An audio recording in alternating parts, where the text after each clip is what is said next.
So hi everyone and welcome to this week's edition of You Are My Borough after what's been an action-packed Easter break. We obviously had the double header of Burnley and Bristol City, defeat to Burnley and then the draw, the battling from behind draw against Bristol City, and obviously we're straight back into it with Norwich at home on Friday night. We've also got some questions that we've had sent in that we'll chat through. So first up, nice to see you, Dom. Have you had a good weekend? Good week? I have, yeah. Have you? That Burnley game feels like an eternity ago already. It does, doesn't it? Easter's a bit like that, I think. It feels like ages ago.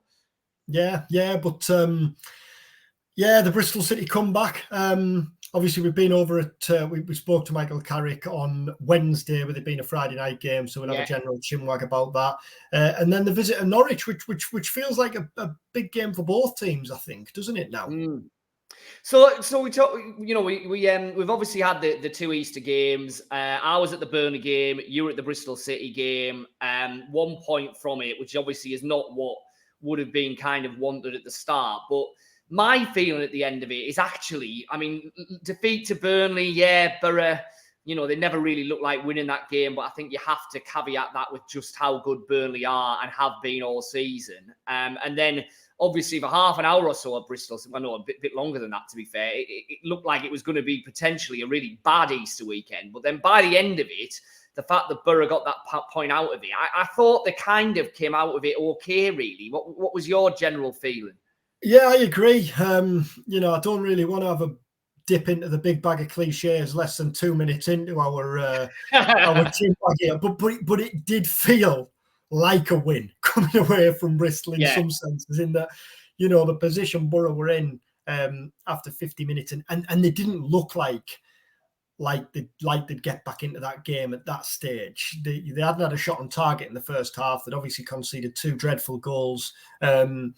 And yet they found a way back into it. And what most pleased Michael Carrick, which you might have read from his press conference this week, was the fact that they found a way back into it by playing the way they play. They didn't panic. They didn't go route one. It was 2 goals from the training ground, really. And I agree. The Burnley game, I think you need a bit of perspective after that. It was only last week that I was reading discussions about whether this is the best championship team there's ever been. They won the title there, so there's absolutely no disgrace there.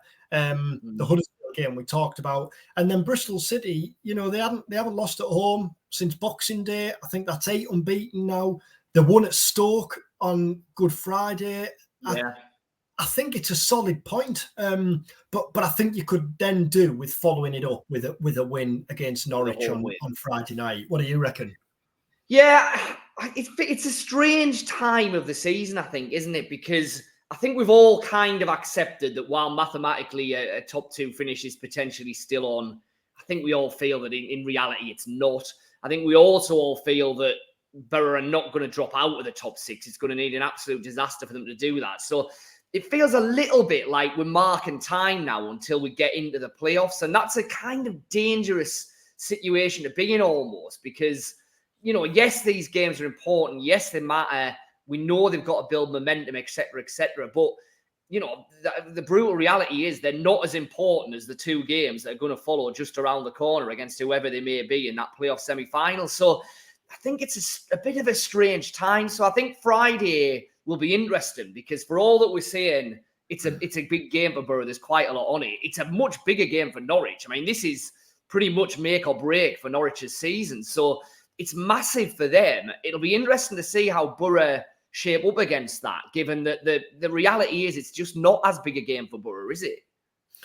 It's interesting, isn't it? Because when we had Stewie on a few weeks ago, he was talking about that feeling of, if Boro don't make the top 2, it shouldn't be a disappointment. And I think there will be that going on behind the scenes now. Now, that's not to say at all that Boro are giving up on the top 2, but I know we keep talking about perspective, but there is that, isn't there? And I think Carrick will be keen to stress that, really, that, although maybe at one point catching the top 2 looked a real possibility, Boro can still go into the playoffs as a team to beat at the minute. Yeah. But regardless of who else gets in, you'd say Boro and Luton are the 2 teams who would want to avoid in there. Well, we've had a few questions. Thanks to those who sent questions in. So we'll have a chinwag about these.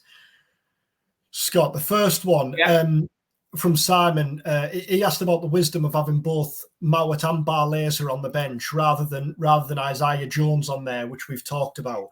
I mean, my thoughts are that, and Michael Carrick hasn't said anything like this, but he can't have seen the reaction that he wanted from Jones in training, or surely he would have been in there in the squad, surely.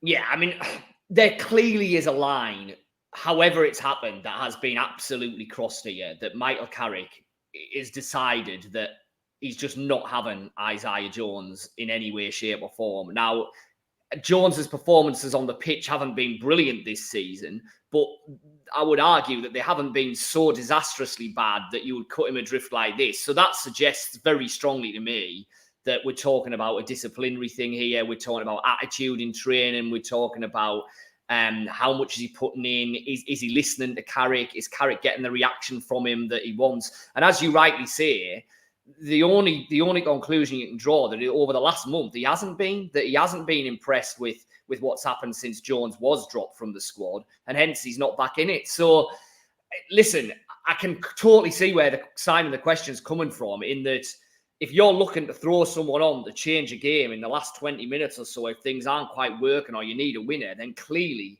Isaiah Jones would have far more in his attacking cupboard than Barlaser or Mowat. But the brutal reality is, if Michael Carrick's not going to pick him, he's not going to pick him. And if you're the manager of a football club, you have to be the man in charge, and you have to be able to make those calls that if you think someone's not doing what you want them to do, you cut them adrift. You know, I think Carrick's earned the right to do that without a shadow of a doubt, hasn't he? So I think you've just got to go with his judgment here. For all that, I do take the point that, you know, bringing Jones on with 20 minutes left is potentially a really good option, but it's only a good option if his head's right and he's going to give you what you think he's going to give you. And Michael Carrick's clearly concluded that he isn't. And on a similar theme, we had a question about Rodrigo Muniz, and you can't help but draw a very similar conclusion. Yeah, there. And I mean, he's even further at the back of the queue, isn't he? You know what I mean? I think hell would probably have to freeze over before we'd see Rodrigo Muniz between now and the end of the season, because again, I just think that ship's completely sailed, and Michael Carrick's made his decision, and that's the way it's going to be. And you know, it's early days, isn't it? But they're two pretty big calls that Michael Carrick's made very early in his tenure that suggests that, you know, he's going to be a manager who is prepared to make those decisions and stand by them. Because for all that Muniz, you know, hasn't had an awful lot of involvement really ever since the very early days of the season. He's still on an awful lot of money. Boro couldn't get rid of him in January. You know, you would imagine that while there's clearly not going to be direct pressure on Carrick will know all of that. He'll know that in an ideal world, Boro would probably like, you know, Boro's owners, etc., would probably like Muniz to be playing because they're investing a lot of money into him. But Carrick's decided, no, absolutely not. And you know, in some ways, you've got to applaud the fact that he's made that call and he's absolutely going to stand by it. For all that, as we've seen, you know, at their best, both Muniz and Jones, you would imagine, would offer something from the bench. But it's not going to happen, is it? One kind of call that I probably didn't see coming when Carrick was appointed was Tommy Smith becoming such a regular key part of his team. And that, you know, Chris Wilder was clear, wasn't he, when he signed Tommy Smith in the summer, that he was signed as cover for Jones at the time, who was playing right wing back in the system. Now Smith, I think he started every league game. He's been a key man. We had one question as to kind of what's Dyke Steele got to do to get a game. Well, I think in response to that, and I know this comes off the back of Monday when Smith had a bad game, but other than one or two shaky games, Smith has been rock solid, hasn't he? And I think he's been kind of an understated key cog in that you look at the way Boro line up, or yes, it's a back four, but it so often becomes a three when Giles kind of has the freedom to roam, and then Smith tucks across as almost a third central defender. You know, Dyke Steele was excellent, wasn't he, in stages under Warnock and Chris Wilder. And you look at him and think he looks a good fit. But I don't think you can argue with the fact that Smith has been so solid. And like I say, I know this comes off the back of a rough display on Monday. Sam Bell had the beating of him. He was at fault, or one of the players at fault for the second goal. But I do think it's worth saying that I don't think he was afforded much protection by Marcus Force on that side on Monday either. Boro are set out to attack, aren't they? And I think at times you do see that. They're a team that scores goals and probably pay the price a little bit at times for being so adventurous and so positive. Yeah, I mean, we've touched on this with Smith before, and I completely agree with what you're saying. I think he is very important to the way that Boro attack down the left-hand side with Ryan Giles often playing effectively as a winger, that Smith can tuck across and effectively make it three centre-halves. I likened it to what Kyle Walker's been doing for years, or at least when he was flavour of the month at Man City, there to kind of allow Cancelo to play here, there and everywhere. And it's not quite the same, but it's edging towards that. So I think the first thing to say is I think that if you're playing two very attack-minded fullbacks in a team that's got Force, Ramsey, McGree as attack-minded wingers as well, that really does run you the danger of leaving you very, very short at the back, especially down the channels. So I think that's definitely probably in Michael Carrick's thinking. And then with Dijksteel, I think, again, we don't necessarily know the exact ins and outs of what's been going on, but it's broadly similar to what we were talking about in Jones and Muniz, in that Michael Carrick's made a decision pretty early that for whatever reason, he doesn't really see him playing a key part of his plans. And there's really no suggestion that that's going to change. Now, Mark Boller has been in and around it a little bit. He's been coming on for sub. He's been pretty much there in the squad all the time. You would feel that if Ryan Giles got injured tomorrow, Carrick would put Boller in there and be okay with it. If Tommy Smith got injured tomorrow, it'd be interesting to see, because I suspect Carrick will be shuffling players around and looking for plan B options rather than putting in either Dijksteel or Jones. I could be wrong, but that's the impression that I get. Well, Johnny Howson did have a spell at right back at one point, didn't he? Or right wing back. He's played everywhere. I was saying this earlier this week. I don't dispute that there is real depth in Boro's squad. You only have to look at the players we've talked about there, Jones and Muniz, that are missing out. But there are only probably 14 or 15 players who've been kind of playing regularly. The others, the likes of Bowler, they're on the bench, but I don't think they've started a league game under Carrick. I might be wrong there. It feels like, other than the if we were to have a punt at a starting 11 for a playoff final, I think you'd have a good crack at it. The only real question mark really would be whether it'd be Force or Ramsey, I think. And then it's either one of them, potentially Crooks coming in, Fry or McNair, and the option of Barlasso. Other than that, it's pretty set, isn't it? And for the winning games, so why would you go changing it and think? Yeah, and to a large extent, they've avoided injuries, haven't they? What we haven't had really is 2 or 3 of Carrick's nailed-on first team being out for months on an end, and that would then lead to some interesting questions about the squad and whether the players that we've said that, to all intents and purposes have been bombed out really are personas non grata, or whether there would be a way back for them if circumstances dictated that. Let's hope it doesn't come to that. What we clearly don't want is for Michael Carrick all of a sudden to be going into a playoffs game, semi-final or final, without 2 of the 3 players he's been hanging his hat on all the way through. But as I say, he's been fairly fortunate in that hasn't happened yet. So he hasn't really had to make those calls and scratch below those, like you say, 14 or 15 that are clearly his first choices.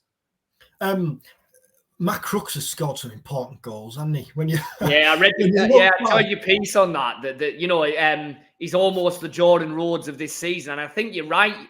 You look back to those, that period when he was starting up front and he scored a couple of really crucial goals in that run. And then, like you say, he's at it again, isn't he?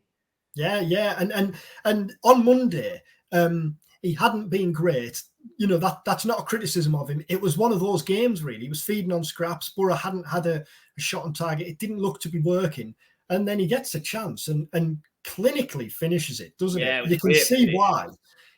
Carrick was saying afterwards, he probably doesn't give himself the credit he deserves for how good he is at finishing. That was the finish of a centre forward. Yeah, absolutely. And he's the one option that Boro really have that does ask different questions of the opposition, because if you're swapping a Ramsey for a McGree or a Force, then different players, clearly, but to a large extent, you're going to be playing the same way. If you take out an Archer and put a Crooks in, then it's very different. And it allows Boro to play different balls into the box, do different things. Yes, go a bit more direct, but there's more to Crooks's game as a striker than that, in fairness. Like you say, his movement's very good. He can finish. Clearly, he can win balls in the air that Archer probably wouldn't. So he's potentially going to be a really important asset / option for the playoffs. If as looks likely, that's what it's going to be, because he is probably the one way that Boro can really change what they're doing in the course of a game. And yet, I suspect, despite that goal, that Archer will probably be back in on Friday. I think Archer will start on Friday. Yeah, I think Archer will start on Friday.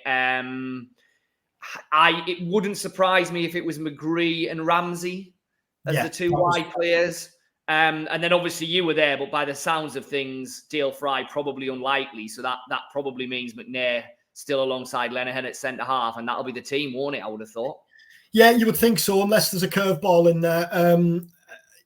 It's hard to judge with injuries, isn't he? So we might have been led astray by his answer on Fry, but he clearly wasn't fit enough to travel on Mondays. I think it'd be a surprise if he was back in the team. I think it would be a surprise if he threw him in on Friday night. Yeah, I would have thought at this stage of the season, given everything that we've talked about, you might as well give him that extra week rather than risk anything, mightn't you? Because like I say, as I keep saying, yes, it's a big game, but there's almost certainly going to be two much bigger ones just around the corner.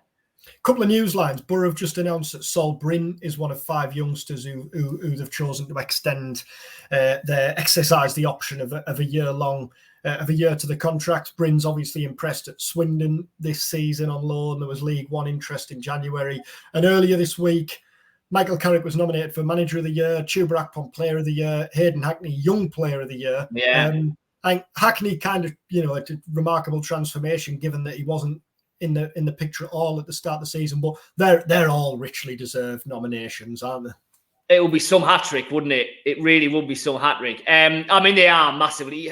Listen, Company's going to win Manager of the Year, isn't he? I don't think there's any doubt about that. And for all that, Michael Carrick's done an absolutely sensational job. Again, we keep alluding to just the situation he inherited. It's very, very hard to argue against Company being Manager of the Year when Burnley are going to, have got promotion with 7 games to go and are almost certainly going to win the league. So I think that's nailed on.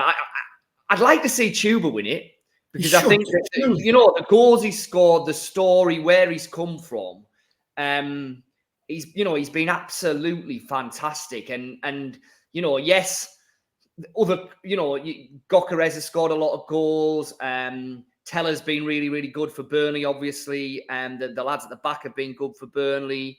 Sheffield United really do it as a team, don't they, rather than have an outstanding individual. So I think Tuber would probably be a pretty short price favourite to win that. Hackney, it would be a great reward for what's been a remarkable breakthrough season for him. As we say, another one that really none of us saw coming in the summer. I suspect Ahmad at Sunderland might sneak that one. Probably more eye-catching and exciting than Hackney. Although in terms of their importance and value to the team, you can definitely make the argument that Hackney should trump him. Just on Hackney, Carrick was saying yesterday, what he really likes is the fact you can never see with him what's gone before. If he makes a mistake, he'll get the ball 2 minutes later and look to go forward again. It's that kind of resilience and steeliness that he said that he loves. And I know he was at fault for the second goal, or one of the players at fault for the second goal at Bristol City, but then recovered to play a part in the comeback. He's become absolutely integral to the kind of way that Boro go through the lines in midfield, hasn't he? Which, you say, looking forward all the time, and where he was at the start of the season. And you're forgetting there was very early days of the season, just after Tav had left. The argument was, well, who in Boro looks to pass it forward? Who's actually going to be the one that does what Tav did, that gets on the ball, looks forward, and actually makes them into a progressive team? And it's Hackney who's done that to a large extent, isn't it? Yeah, 100%. And you know, Barlaser was a top target in January. He was a standout player for Rotherham, the standout player in League One last season. I think he had most assists in the Championship when he came to Boro. Yeah, he did level with Giles, yeah. didn't he? And you can understand why he hasn't really had a kick yet, because Hackney hasn't allowed him, and we know the importance of Johnny Howson, and what he offers is quite unique, isn't it? Especially on the pitch. Tomorrow night, then, what do you reckon? Just to wrap up.